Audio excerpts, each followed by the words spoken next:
오늘 복음서에 대한 이야기를 또 계속 하겠는데요. 오늘은 후기 유대 사역에 대한 이야기입니다. 그리고 다음 주는 이제 마지막 예수님이 한 주간으로 해서 복음서 전체적인 서론을 마치고 그 다음 주부터는 마태복음으로 들어가도록 하겠습니다. 오늘 본문에 나오는 오늘 내용들은 사실은 후기 유대 사역이 포함되어 있고 거기에 베레아 사역, 또 짧은 유대 방문, 또 마지막 전도 여행, 이렇게 4가지로 구성이 되어 있는데 한번 보십시오. 먼저 후기 유대 사역에 있어서 예수님께서 형제들에게 배척을 당하시는 내용이 요한복음 7장 1절에서 9절에 나옵니다. 그리고 사마리아인들에게도 배척을 당합니다. 누가복음 9장 51절에서 보면 그때 이 세베대의 아들들인 야고보, 요한이 화가 나서 이렇게 말합니다. 주님, 우리가 불을 명해서 하늘로부터 내려 저들을 다 싸그리 그냥 불태워버릴까요? 그렇게 얘기해요. 그런 얘기를 할 정도면 여러분 제자들의 마음이 어땠을까요? 굉장한 배척을 받은 겁니다. 굉장한 화가 날 정도니까. 그런데 예수님께서 그들을 꾸짖으시죠. 그 다음에 세 번째 보시면 제자의 길이 있는데 이 제자의 길에서 누가복음 9장 56절 62절에 나오는데 예수님이 이런 말씀하시거든요. 인자가 물이 둘 것이 없다. 인자가 물이 둘 것이 없다. 사실 예수님의 인생이 삶이 그랬다는 것이거든요. 이 복음서 내용을 쭉 보면 정말 예수님이 바쁘게 사신 것을 알 수 있습니다. 그냥 별로 쉬신 적이 없어요. 끊임없이 그냥 계속 움직이시는 모습으로 보이거든요. 바쁘게. 인자가 물이 둘 것이 없다. 참 가슴 아픈 얘기죠. 그러면서 묘한 얘기를 합니다. 제자 중에 한 사람이 선생님, 제가 아버지를 장사 지내고 올게요. 그러니까 예수님이 하신 말씀이 그들의 죽은 자들을 장사 지내게 하고 너는 나를 쫓으라, 나를 따르라, 이런 얘기예요. 우리가 제자의 길을 걷는다라는 것이 사실은 이런 마음의 자세가 있어야 될 줄 압니다. 우리 한국교회 초대 성도들은 다 이런 자세를 가지고 있었거든요. 교육자들 뿐 아니라 온 성도들이 다 그런 마음을 가지고 주님을 쫓았습니다. 그런데 우리가 살만하게 되니까 지금 이런 모습들이 많이 사라지게 되고, 심지어 교육자들조차도 사실은 이 가정사역에 더 치중하게 되는 그런 모습을 보여서 참 죄송한데, 예수님이 우리에게 하신 말씀은 제자의 길에 있어서 우리의 마음의 자세가 이와 같아야 된다는 것입니다. 네 번째는 초막절에 예루살렘에 올라가신 모습을 보여주고 있습니다. 초막절에 예수님께서 요한복음 7장 10절에 36절에 보게 되면 비밀이 올라가시거든요. 몰래 올라가신다라는 것입니다. 그러면서 여기서 마지막 날에 주신 말씀이 이 37절에서 39절에 나오는 7장 37, 39절에 나오는 생수의 강에 대한 이야기입니다. 유대인들은 이 초막절 절기 7일 동안에 실로암 못에서 물을 길어서 제단 옆에 있는 은그릇에 붓는 그런 의식을 행했습니다. 이것은 조상들이 광야에서 있을 때에 바위에서 생수가 솟아나는 것을 기념하는 행사였습니다. 본문을 보게 되면은 7장에 보게 되면은 명절 큰 날이라고 나오고 있는데요. 이 명절 큰 날이라는 것은 초막절의 마지막 날, 1회 되는 날, 그 날을 이야기합니다. 그때는 대제사장이 성전에 위치한 다윗성의 주요 물의 공급처인 예루살렘에 물을 공급하는 주요 공급원인 기혼샘으로 이 행렬을 인도하는 날입니다. 황금 주전자를 물로 채우면 순례자들이 찬양하면서 성전 앞에 있는 제단에까지 같이 걸어가는 것입니다. 거기서 이 물은 제주로서 제단에 쏟아집니다. 제단 위에. 이것이 바로 이스라엘 위에서 하나님께서 반석에서 물을 내신 것을 상징하는 의식이죠. 이걸 물붓기 의식이라 그러는데 지금도 이 의식을 초막절에는 행하고 있습니다. 9월이나 10월경에 초막절이 되면 이 의식을 마지막 날에 꼭 행합니다. 그때 이 사람들이 이 실로암에 이르는 길, 또 제단 주변에 둘러서서 외치는 소리가 있죠. 그게 바로 호산나입니다. 호산나, 주여 우리를 구원하소서, 이 의식을 치른다고 합니다. 이러한 초막절에 예수께서 나는 생수의 강이다 라고 그랬을 때에 예수님에 대한 이스라엘 백성들의 의견이 갈라집니다. 한쪽은 이분이 바로 그리스도가 아니냐 하는 쪽, 한쪽은 그럴 리가 있냐, 갈릴리에서 무슨 그런 인물이 나오냐, 베들레헴에서 나오면 몰라도, 이런 이야기가 일어나고, 예수님에 대해서 사내들인 공회조차도 매우 혼란스러운 모습을 보여주고 있습니다. 그때 한 분이 그러죠. 이것이 인간에게서 난 것이면 저절로 사라질 것이고 하나님의 영에 의해서 일어난 것이면 창대해질 것이다, 그런 이야기를 하죠. 하여튼 사내들인 공회조차도 예수님에 대해서 평가가 혼란스럽다라는 것입니다. 다섯 번째는 가늠한 여인을 용서하심이 나옵니다. 바리새인들은 예수님께서 로마 법이나 유대 법을 범하기를 바라면서 시험한 것입니다.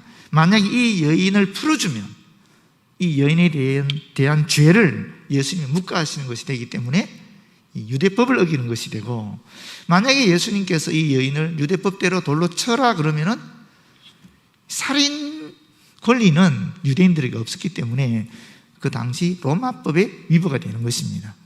묘하게 이 사람들이 이렇게 예수님을 시험한 것이죠. 그때 예수님이 하신 말씀 기억하시죠? 너희 중에 죄 없는 자가 치라.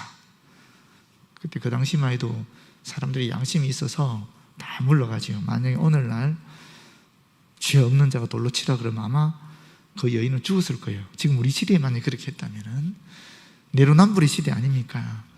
근데 그 당시만 해도 아직 사람들이 순수했던 것 같아요. 그러니까 양심적으로 자신의 죄를 보면서 다 물러갔다라고 얘기하고 있습니다. 그리고 여섯 번째, 세상의 빛이신 예수님에 대한 이야기가 나오고, 일곱 번째, 나면서 소경된 자를 고치시고, 그리고 여덟 번째로 70인을 파송합니다. 누가복음 10장 1절 24절에 나오는데, 이 70인 팝송이라는 것이 바로 한 사람이 한 사람을 전도한다는 그런 자세를 가르쳐주신 것이죠. 사실 우리가 전도한다는 것을 굉장히 어렵게 여기는데, 근데 실제로 교회 역사는 한 사람이 한 사람을 전도하는 역사였습니다. 뭐 대중을 전도해서 확 변화시키는 경우도 없지는 않지만, 그러나 일반적인 모든 전도의 역사는 한 사람이 한 사람을 전도하는 거예요. 그러면 그 한 사람이 또 한 사람을 전도하는 것입니다. 근데 그것이 시간이 지나면서 이와 같이 엄청난 역사를 일으켜서 방방곡곡에 교회가 쓰고 주일이 되면은 하나님의 말씀이, 하나님의 영광에 대한 찬송이 울려 퍼지게 된 것입니다. 너무 욕심 부리지 마시고, 지금도 마찬가지죠. 우리 마음속에 그 영혼에 대한 간절한 소망을 품고 기도하고 필요할 때마다 함께 해주고, 그 한 사람에 대한 기도를 갖고 끊임없이 접촉을 하면 그 사람이 변화될 것입니다.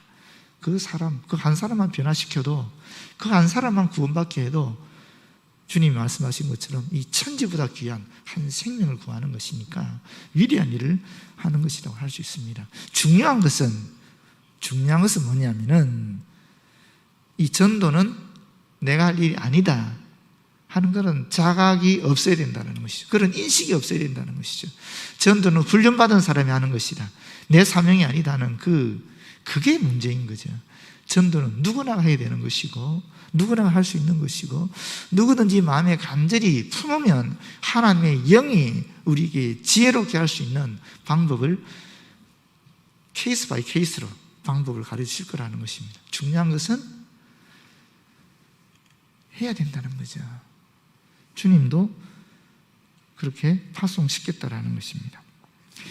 아홉 번째, 선한 사마리아인의 비유가 나옵니다.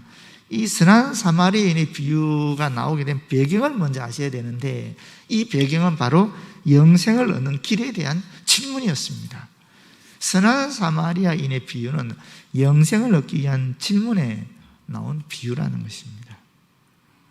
그리고 나서 우리가 잘 아는 사마리아에 대한 비유가 있는 것이죠. 그 다음 열 번째, 마리아와 마르다의 이야기가 나오지요. 마리아와 마르다에 대한 해석이 다양하지만 저는 개인적으로 예수께서 마르다는 마르다대로, 마리아는 마리아대로 인정해 주셨다라고 여깁니다. 처음에는 질책하셨지만은, 그러나 나중에 보시게 되면 마르다가 변화된 모습을 보이거든요. 그 뒤에 보게 되면. 그래서 우리 눈에 보게 되는 이 성경의 뉘앙스를 보게 되면 마리아는 높여주고 마르다는 매우 질책한 것처럼 나타나는데, 사실은 그 안에 들인 내용을 잘 분석해 보면은 꼭 그렇지는 않다라는 것을 알게 됩니다. 그래서 우리가 사역함에 있어서 마르다의 사역도 있고 마리아의 사역도 있는 것 같아요. 중요한 것은 둘 다 서로를 인정해주고 존중해주는 역할이라고 생각해요. 나는 마리아라 주장하는 것은 아주 어리석은 짓이고, 또 나는 마르다다 주장하는 것조차도 마찬가지인 것 같아요. 마르다일 수도 있고, 어떤 경우는 내가 마리아 역할을 할 수도 있고, 내가 마리아 같지만 어떤 경우는 마르다 역할을 할 수도 있는 것이고, 그 상황에 따라 주님이 주시는 그런 지경에 따라서 이것은 달라진다라고 보여집니다. 11절엔 기도에 대한 교훈이 있습니다. 강구하는 친구의 비유에 대한 내용이 있고, 선한 아버지의 비유도 있지요. 누가 아들이 뱀을 달란다고 뱀을 주겠냐, 뭐 이런 얘기 있지 않습니까? 그런 이야기입니다. 아들이 간절하게 원하면 아버지는 다 들어주듯이 하나님도 우리가 아버지 하나님께 간절히 구하면은 우리에게 맞게 주신다라는 것입니다. 우리에게 맞게. 아들이 뱀 달라고 해서 뱀 주시는 것이 아니라 뱀은 안 주시고 더 좋은 것으로 주신다라는 것입니다. 다시 말하면 우리의 기도가 우리의 뜻대로 의지대로 하나님 응답해 주시는 것이 아니라 하나님 보실 때 우리에게 유익하게 응답해 주신다라는 것입니다. 12번째, 종교 지도자에게 배척당하심이 나타나고요. 그리고 13번째, 바리새인들에게 임할 저주를 이야기하고 있습니다. 이 누가복음 11장 42절 말씀인데, 화 있을진저 너희 바리새인이여 너희가 박하와 운양과 모든 체주의 11조는 드리되 공의와 하나님께 대한 사랑은 버리도다. 그러나 이것도 행하고 저것도 버리지 말아야 할지니라. 너희는 평토장한 무덤과 같다. 이 굉장한 저주거든요. 유대인들에게 이 평토장한 무덤이라는 것은 제대로 묻히지 못했다라는 것이니까 엄청난 저주가 되는 것입니다. 그런데 그들이 저주를 받았던 이유는 어디 있는가? 행위는 있었지만 그 마음은 그러지 않았다라는 거잖아요. 전혀 하나님을 경외하지 않으면서도 사람에게 존중받기 위해, 존경받기 위해서 행위로 드러냈다라는 것이거든요. 그런데 둘 다가 있어야 된다는 거예요. 둘 다. 마음도 있어야 되고 행위도 있어야 된다. 근데 죄송하지만 요즘 우리 세태는 사실 마음도 없고 행위도 없는 그런 시대로 가고 있지 않느냐 하는 마음이 많이 듭니다. 그런 인식이 있습니다. 오히려 외적인 행실을 내적인 것으로 해결하기 위해서 내 마음은 고르반, 똑같죠. 나는 이미 고르반 했기 때문에 굳이 내가 외부적으로 이러한 11조를 드린다든지 교회 봉사한다는 행동을 할 필요가 없다. 내 마음을 주님이 아시니까. 오히려 그렇게 지금 우리는 얘기하고 있는 시대이죠. 그렇지만 예수께서는 분명히 이야기하는 것이 내면의 주를 향한 마음도 중요하고 그 내면이 주를 향한 경외하심이 외면으로 드러나는 그 행위도 중요하다. 이 두 개가 다 있어야 되는 거지, 어느 하나만 있는 것은 이것은 바람직한 것이 아니다. 또 그것은 잘못하면 바리새인을 향한 주님의 질책이 될 수도 있다 하는 것입니다.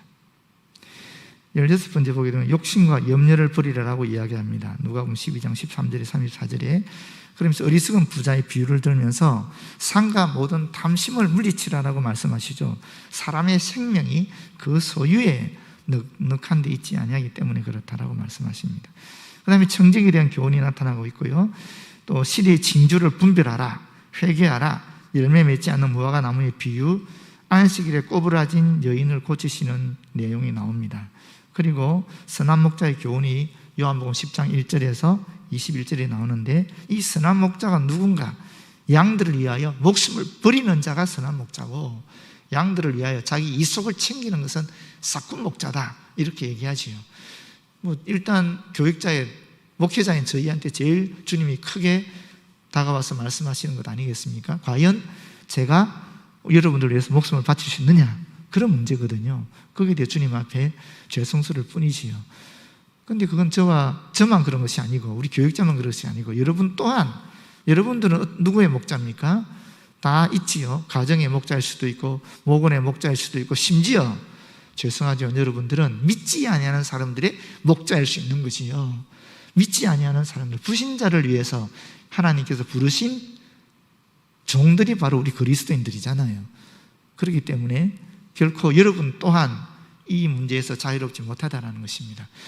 목회자들은 목회자들대로 주의 종으로서 주의 자녀들을 양육할 책임이 있다 하지만 여러분은 또 그리스도인들로서 믿지 아니하는 자들을 바르게 이끌 목자와 같은 책임이 있다는 것을 기억하시기를 바랍니다. 그리고 수전절 때의 배척이 나옵니다. 수전절이라는 것은 여러분 잘 아시죠? 예루살렘 성전이 이 안티오쿠스 아피파네스에 의해서 주전 168년경에 드러지거든요. 거기 하나님께 예배드리는, 예루살렘에서 하나님 예배드리는 장소인데 그 예배를 못 드리게 막아버리고 그리스 신들, 특별히 제우스 같은 신들을 봉헌하고 또 유대인들이 들어와는 불길하게 생각하는 돼지를 잡아서 돼지 머리를, 돼지 대가리를 성전 제단에 봉헌해서 여기 예배드리라 이런 형태를 했기 때문에 거기서 유다 마카비 가문이 이제 혁명을 일으켰죠. 그게 마카비 혁명 아니겠습니까? 그러면 3년간의 이 반란을 통해서 예루살렘 성전을 완전히 정화시키게 됩니다. 그게 BC 165년경에 일어났던 일인데 그것을 기억하고 기념하는 것이 수전절이거든요. 성전을 창길하게 했던 것을. 그런데 이 수전절 때 예수께서 또 배척을 당하시고요. 그리고 마지막 나타나는 것이 예루살렘 위에서 슬퍼하시는 모습이 누가복음 13장 22절, 35절에 나옵니다. 이게 이제 그 유대 사역이고요. 초기 유대 사역이고, 그 다음에 예수님께서 어디로 가시느냐 하면은 베레아로 가십니다. 베레아가 어디냐 하면은 예루살렘 거의 맞은편에 있는 곳이거든요. 예루살렘은 이 요단강 이쪽에 있잖아요. 이쪽에 있는 것이고 서편에 있는 것이고 지중해 쪽에. 그러니까 갈릴리 호수가 있고 쭉 요단강이 내려오고 그 다음에 사해가 있는데 이 서편이 바로 예루살렘, 사마리아가 다 있는 이스라엘이지 않습니까? 그런데 이 동편 지역, 예루살렘에서 요단강을 건너서 동편 지역을 보통 베레아라 그래요. 예수님이 지금 베레아로 요단강을 넘어서 가셨다라는 거예요. 요단 동편으로 가셨다라는 것입니다. 그러니까 예수님이 우리가 생각할 때는 단순히 이스라엘 지경 안에만 있었던 걸로 생각하는데 그렇지 않다라는 것이죠. 또 예수님이 두루와 시돈 지역에 올라가시는 거 보면 사실 약간 이스라엘 지경을 벗어난 적도 있으시거든요. 그러니까 지금은 이제 베레아 지역에 가서 요단 동편 지역에 가서 또 사역을 하시는데 그때 어떤 일을 하셨느냐 하면은 안식일에 수종병 환자를 고치십니다. 수종병이라는 무슨 말이냐면은 이 어떤 병이냐면은 혈액 중에 이 액체 성분이 신체 특성 부위에서 이제 차게 되면 몸이 붓게 되지 않겠습니까? 그러면 갈증이 일어난대요. 근데 이 물을 아무리 마셔도 이 갈증이 해소가 안 되는 거죠. 그런 병입니다. 갈증 유발 환자인데 그 환자를 안식일에 고치게 됩니다. 영적으로 얘기하면 다 의미가 있겠죠. 이런 것들이, 그죠? 영적으로 얘기하면 우리가 아무리 물을 마셔도 아무리 뭘 해도 갈증을 계속 유발한다는 것이니까. 그런데 주님을 만나면 해결이 된다는 것이죠. 그 다음에 혼인잔치 비유가 있고요. 네 번째가 제자도에 대한 가르침을 여기서도 합니다. 그런데 이 제자도가 이 베레아에서 가르칠 때 앞에 초기 유대 사이에 있었던 말씀과 비슷하게 사실은 설명하고 있는 겁니다. 죽은 자들로 죽은 자를 장사 지내게 하고 너는 나를 쫓으라. 인자가 머리 둘 곳이 없다. 마찬가지로 너희들도 머리 둘 곳이 없을 거야 하는 얘기거든요.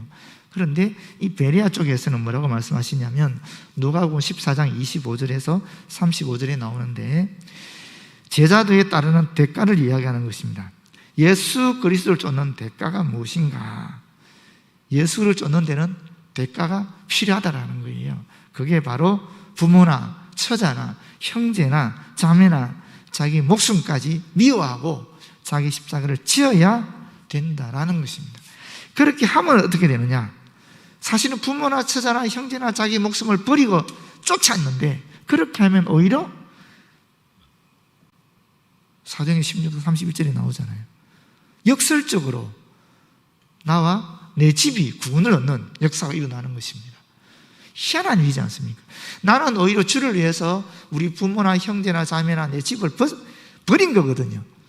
그 주님을 쫓았는데 결론적으로는 오히려 나도 구원받고 내 집도 구원받는 역사가 주님의 은총 가운데 일어난다라는 이야기예요.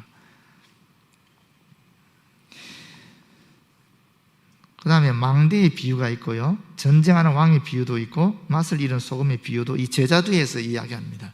이런 비유가 왜 나오느냐 하면, 망대도 막 그냥 무대부로 짓는 게 아니잖아요. 망대를 지을 때 높이를 어떻게 해야 될지, 얼마큼 멀리 봐야 될지, 우리 도시의 규모는 얼마나 되는지 이걸 다 따져서 짓는다라는 거예요. 그래서 이유 없이, 계획 없이 하는 것이 아니다 하는 것을 이야기하면서 제자도에 대한 이야기를 하고 있어요. 전쟁하는 왕도 마찬가지입니다. 전쟁할 때에 적군이 10,000명이 온다 그러면 이쪽에는 20,000명을 데려가든지, 또는 숫자가 적으면은 좀 어떻습니까? 형세를 잘 봐서 방어하기 좋은 그런 데서 치러야 되는 거지, 전쟁을 치러야 되는 거지, 막무가내로 가서는 안 된다는 이런 이야기들이거든요. 쉽게 말하면 뭔가 우리가 이 제자의 길을 걸어갈 때에 우리도 생각을 하고 준비를 해야 된다는 거예요. 그런 계획 없이 막 가서는 안 된다는 이야기를 주님이 하고 계십니다. 그 다음에 이런 것을 찾으시는 일에 대한 가르침입니다. 왜 죄인들을 환영하면서 같이 식사하느냐 하는 그런 바리새인들과 서기관들에 대한 질문으로서 예수님께서 하신 3가지 비유의 말씀이 이런 것에 대한 이야기입니다. 이런 것, 여러분 잘 아시죠? 이런 것, 이런 양의 비유, 이건 99대 1이에요. 이런 드라크마의 비유, 이거는 9대 1입니다. 그리고 이런 양의 비유는 사실은 1대 1이라고 볼 수 있어요. 1대 1.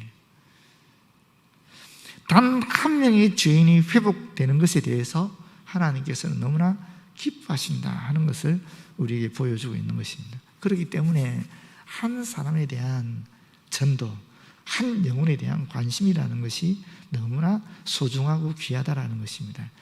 우리가 교회 학교에서나 또는 목장에서나 집교회에서나 어디서나 가정에서나 사실 한 사람이 매우 소중하고 귀하거든요. 지금 우리 코로나가 우리에게 준 아주 좋은 교훈 중에 하나가 그겁니다. 우리 가정에 한 사람이 코로나 걸렸습니다. 어떻게 됩니까? 제가 왜 마스크를 하고 있겠어요?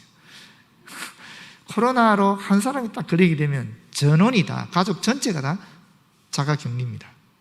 그렇잖아요.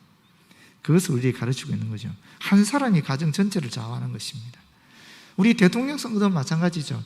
한 사람이 어쨌거나 지금 앞으로 5년간의 우리나라의 운명을 좌우하게 되는 것입니다. 한 사람 아주 소중하고 귀한 그런 존재라는 것입니다. 그리고 불의한 청지기의 비유가 있습니다. 이 불의한 청지기는 지혜로운 청지기인 거, 사실은 이 사람이 주인한테 처음에 잘못했어요. 그런데 주인이 오신다는 소식을 듣고 어떻게 지혜롭게 하거든요.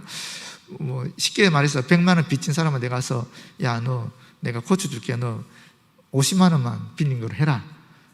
또 다른 사람한테 가서는 너 1,000만 원 빚졌으면 너 800만 원만 빚졌다 그러고 깎아줄게 내가. 이런 식으로 해서 선을 베푸게 되니까 사실은 그 선을 베품 당한 사람이 앞으로 이 청지기한테 선하게 대하지 않겠습니까? 선대하지 않겠습니까? 그런 이야기입니다.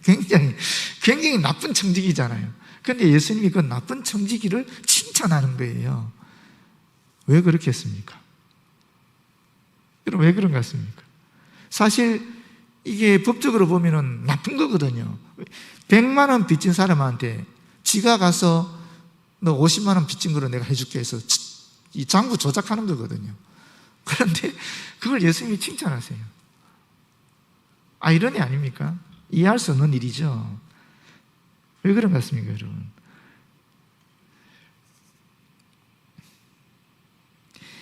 결론은 이렇게 얘기하고 있어요. 지극히 작은 것에 충성된 자는 큰 것에도 충성되고 지극히 작은 것에 불의한 자는 큰 것에도 불의하니라. 연결이 됩니까, 이것이, 여러분? 도대체 우리가 세상적 기준으로 상식적으로 이해 안 되는 얘기를 지금 주님이 하고 있는 거예요.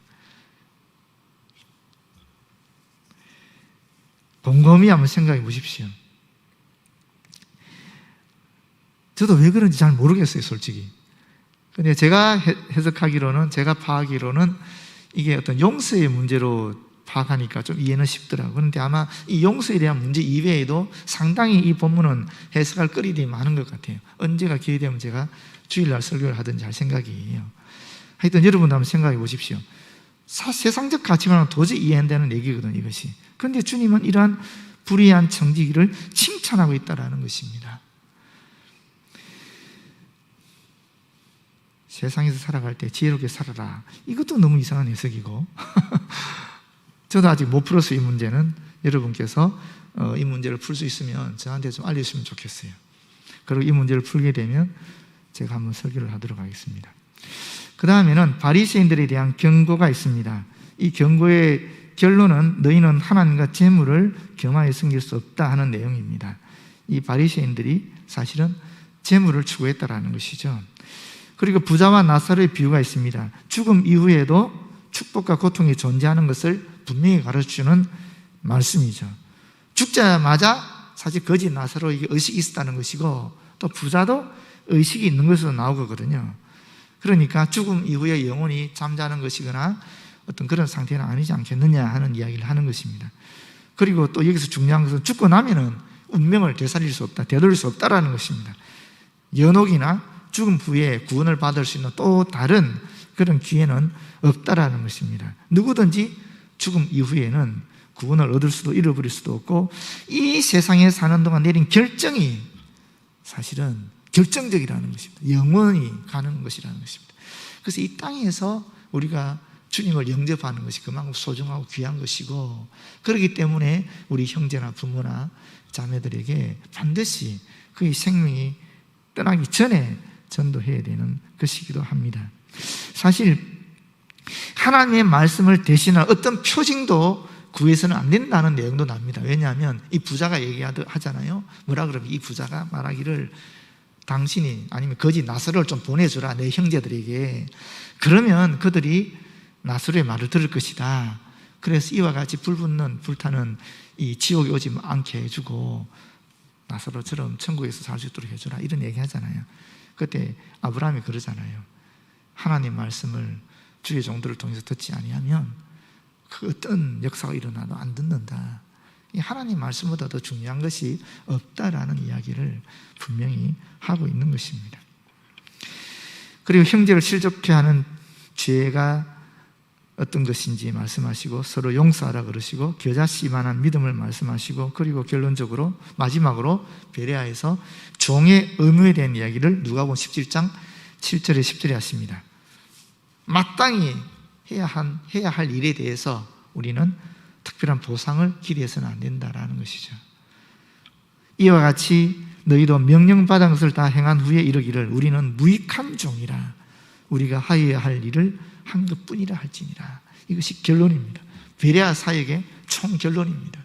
제자로서든 주의 종으로서든 그리스도인으로서든 주님께서 우리가 받은 사랑이 너무나 크고 놀랍고 엄청나기 때문에 우리가 하고 난 다음에 어떤 선을 베푸든 주를 위해서 충성을 하든 심지어 내 목숨을 바쳤다 할지라도 우리가 주님 앞에 특별한 보상을 기대해서는 안 된다. 우리가 기대하지 않아도 사실은 하나님 주실 것인데 그저 우리가 할 수 있는 말은 주님 감사합니다. 주님 은혜로 그저 일을 감당했을 뿐입니다. 그저 주님이 하신 것입니다. 이것이 주님께서 우리에게 가르치신 베레아 사역의 마지막 결론입니다. 그 다음 큰 세 번째로 짧은 유대 방문이 있습니다. 이 짧은 유대 방문에서 오늘 제가 읽은 본문이 나오는 것이죠. 나사로를 살리신 이야기가 나오는 것입니다. 여기 나사로가 죽은 지 나흘 되었다고 그랬거든요. 이 나흘이 중요한 것입니다. 왜냐하면 고대 랍비의 자료에 의하면 유대인들은 영혼이 죽은 사람 몸 주위에서 사흘 동안 맴돈다라고 이야기해요. 그런데 죽은 지 나흘 되었다. 이 말은 유대인들의 생각 속에 있는 관습에 의하면 이 영혼이 이미 몸을 완전히 떠나버린 상태다. 완전히 죽었다라는 것이죠. 그 이야기를 하는 것입니다.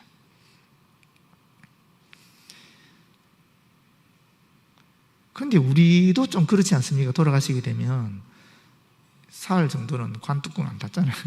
이 관하는 의미가 사실 그런 데 있는 건 혹시 다시 살아날지 모르니까 지금이야 뭐 냉동고로 집어넣어 버리니까 뭐 어쩔 수 없지만 예전 우리나라 사람들 인식에는 영혼이 완전히 몸을 떠난 것은 아니다 하는 의식이 있었기 때문에 입관이라는 걸 하는 거예요.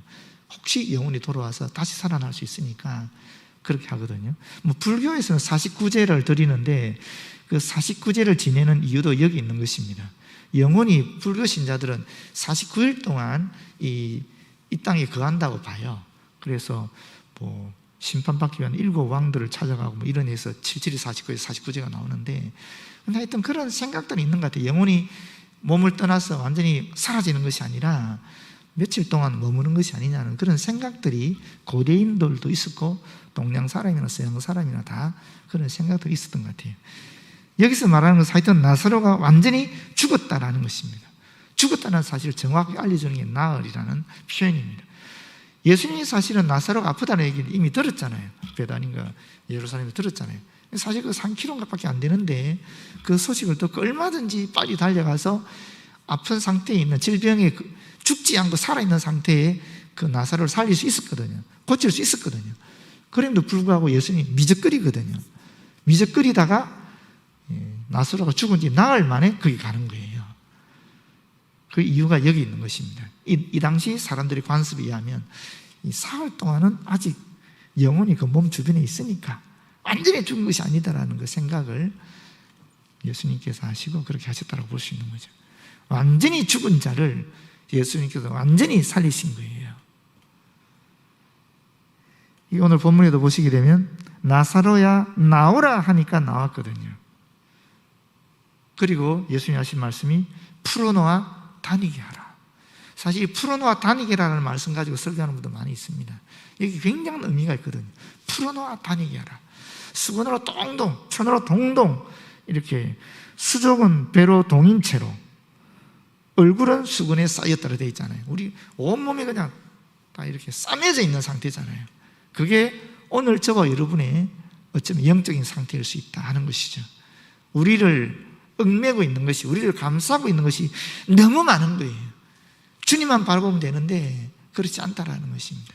온갖 세상의 염려와 걱정과 불안들이 우리를 온통 과거의 기억으로부터 현재의 상황으로부터 또 미래의 불안으로부터 두려움으로부터 온갖 것들이 우리를 다 둘러싸매고 있는 것입니다. 그때 주님이 하신 말씀이 풀어놓아 다니게 하라. 이게 구원이죠. 그렇지 않습니까? 모든 얽매인 것으로부터 완전히 자유로워지는 것, 이게 구원이거든요. 우리가 영원한 생명을 얻는 것뿐 아니라 이 땅에서조차도 과거의 기억으로부터도 내가 누구에게 상처받았다, 뭐 이런 기억들, 이런 기억으로부터도 지금은 내가 살아가는 관계 속의 악화 속에서도 있는 그런 아픔들, 그런 것으로부터도 또 다가오지 않은 미래에 대한 공포, 불안으로부터도 완전히 자유로워지는 유일한 비결이 어디 있는가? 예수 그리스도를 우리가 진짜 만나고 오직 예수 그리스도의 말씀에 집중할 때 우리는 진정한 자유를 지금 현재 이 삶에서도 과거의 기억으로부터도 미래의 기대로부터도 다 해결할 수 있다는 것입니다. 진정한 자유를 누릴 수 있다는 것입니다. 그런 진정한 자유를 이 땅에서 예수 그리스도로 말미암아 누리게 될 때 죽어서 우리는 자연스럽게 저 하늘나라에서 온전하고 완전한 그런 자유로움을 누리게 된다는 것입니다. 그것이 오늘 본문의 사실은 내용입니다. 이 나사로를 살리는 것이 예수님 삶에 있어서 완전한 획기가 됩니다. 왜? 이때부터 유대인들이 음모를 꾸미기 시작하거든요. 그 대제사장 가야바가 한 말이 유명한 말이 있죠. 한 사람이 백성을 위하여 죽어서 온 민족이 망하지 않게 되는 것이 너희에게 유익한 줄을 생각하지 아니하는도다. 요한복음 11장 40절, 50절 말씀인데 이게 요한복음 3장 16절 말씀과 너무나 유사한 거죠. 하나님께서 세상을 이처럼 사랑하사 독생자를 주셨으니 그분의 죽으심을 말미암아 온 인류가 구원을 얻게 하십니다. 본인도 모르게 그 복음의 진리를 이 가야바가 지금 이야기하고 있는 것입니다. 한 사람이 백성을 위해서 죽게 되면 온 민족이 망하지 않게 된다는 내용과 유사한 것이죠. 그런데 이런 상태에서 예수님이 요한복음 11장 54절에 보게 되면 피신을 하게 됩니다. 그러므로 예수께서 다시 유대인 가운데 드러나게 다니지 아니하시고 거기를 떠나 빈들 가까운 곳에 에브라임이라는 동네에 가서 제자들과 함께 거기 머무시느니라. 이런 거 보면 예수님이 참 도망도 많이 잘 다니신 것 같아요. 그 마지막 전도 여행의 네 번째 부분은 나옵니다. 여기서 보게 되면 10명의 나병 환자를 고치신 사건이 나오고요. 그리고 누가복음 17장 20절 21절에 하나님의 나라에 대한 가르침을 주고 있습니다. 이 하나님 나라에 대한 가르침도 사실은 바리새인이 질문한 겁니다. 하나님 나라가 어느 때에 임하겠느냐라고 바리새인들이 물었는데, 그때 예수께서 하신 말씀은 하나님 나라는 여기 있다 저기 있다 볼 수 있게 많은 것이 아니고 어디? 너희 안에 있다. 이거 엄청난 얘기죠. 너희 안에 있다. 저와 여러분 안에 있다라는 것입니다. 우리 개인의 마음속에, 또는 두세 사람이 내 이름으로 모인 것이는 나도 너와 함께 있다는 그 말씀처럼 예수 그리스도를 이야기하는 말씀을 나누는 그 모든 공동체 속에 사실은 하나님 나라가 임한다 하는 이야기를 하고 있는 것입니다. 그리고 나서 재림에 대한 가르침이 나오고 기도에 대한 가르침이 또한 나옵니다. 이 기도에 대한 가르침이 오시게 되면 이 불의한 재판관에 대해서 여인이 간절하게 요구하는 게 있지 않습니까? 요청하는 게 있지 않습니까? 이 내용은 끈기 있게 기도하려면 하나님의 응답이 의롭고 항상 알맞은 때에 이루어진다 하는 그런 것을 믿어야 되는 거죠. 하나님의 응답이라는 것이 반드시 있다. 그런데 그것이 언제 이루어지는가? 내가 원하는 때가 아니라 하나님이 보실 때 가장 적절한 때에 이루어진다는 것입니다. 그런 믿음이 있어야 우리가 포기하지 않고 체념하지 않고 끝까지 응답될 때까지 기도할 수 있는 것입니다. 이혼에 대한 교훈도 나옵니다. 하나님이 짝지으신 것을 사람이 나누지 못한다라고 말씀하셨고요. 아이들을 축복하시고 희생에 대한 가르침을 하시는데, 이 희생에 대한 가르침이 또 너무나 잘 아는 말씀이죠. 젊은 부자가 돈이 많아가지고 힘들어하는 그런 모습이 있지 않습니까? 포도원 품꾼의 비유도 같이 나오고 있습니다.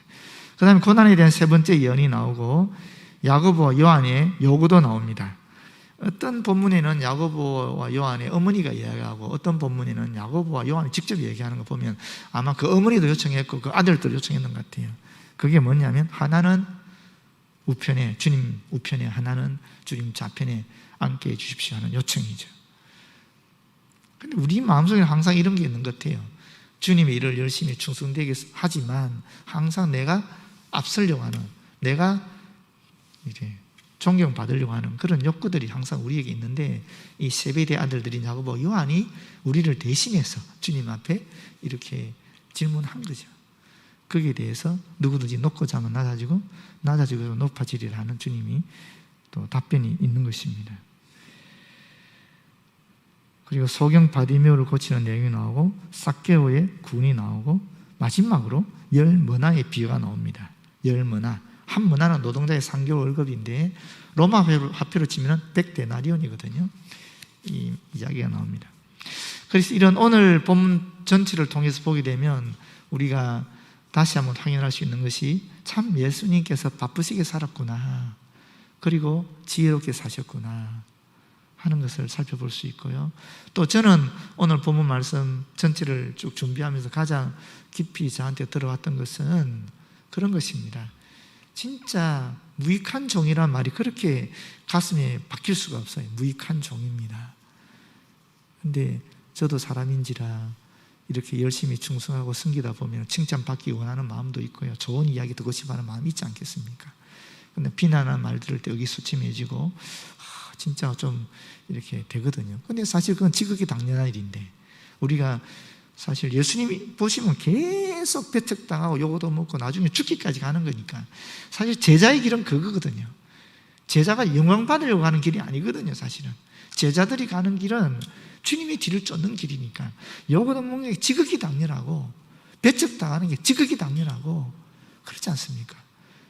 주신 것만 해도 너무 많으니까, 이미 너무 많이 받았는데 뭘 더 이상 받겠다고, 그런 것을 다시 한번 확인하게 되더라고요. 주님 우리에게 주신 게 너무 많잖아요. 그것만 가져도 충분한데 주님만 내 마음 아시면 되는데, 그런 확인을 다시 한번 하게 되는 귀한 시간이었습니다. 모쪼록 여러분 각자에게 하나님의 영이 말씀하시는 게 다 다를 거예요. 중요한 것은 그 말씀 여러분 심령 속에 받아들이시고 또 우리의 삶의 자리에서 이 말씀 기억하면서 주님 생각하면서 살아가게 되면 그게 바로 제자의 길이고 그게 바로 주님이 가장 기뻐하시는 그 길인 줄 믿습니다. 기도하겠습니다. 아버지 고맙고 감사합니다. 오늘도 주께서 주신 말씀 함께 나누었습니다. 이 말씀 그대로 주님이 역사해 주셔서 우리 모두의 삶의 자리에서 주님께 영광 돌리는 삶, 주님의 마음을 조금이라도 이해하고 주님을 닮아가는 삶을 살아갈 수 있도록 인도하여 주시옵소서. 모든 것 주님께 맡겼고 예수님 이름으로 기도드립니다. 아멘.